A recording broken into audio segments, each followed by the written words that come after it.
memiliki gerakan dan pola langkah yang sederhana dan dipelajari meskipun telah mengalami penggarapan koreografi yang serius. Itu ngerti maksudnya? Ibu mau tanya, coba dari atas lagi. Mana? Jangan dikali mau Nanti ini. Bu, yang kan ada 4 jenis tuh Bu. Itu kan ada tari primitif. Bu, tari primitif itu kayak mana Bu tariannya? Saya yang jauh. Lah.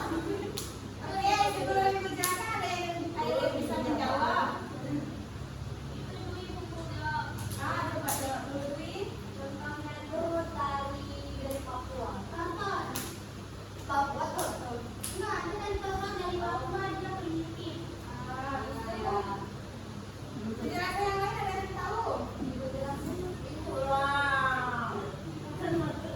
Nanti ibu jelasin lagi di jam pelajaran selanjutnya ya. Kita masih dulu. Iya, yang penting kita ini ngerti dulu. Ngerti apa?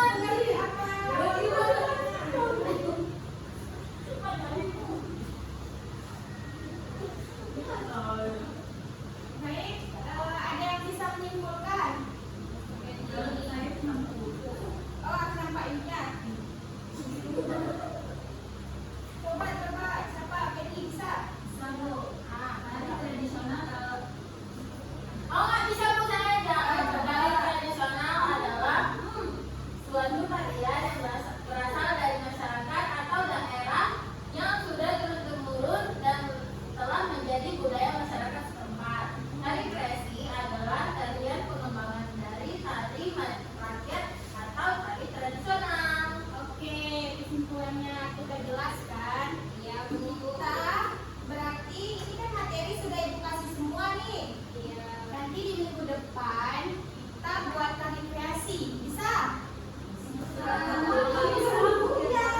Karena nanti Bu setelah kalau buat nggak bisa, tapi kalau disuruh gerak bisa Bu. nanti kita buat sambil bergerak. Iya, dari Bu. Iya, nanti kita belajar sama-sama ya. Oke, karena di minggu depan kita itu masuk ke untuk menciptakan tari kreasi. Nanti kalau misalnya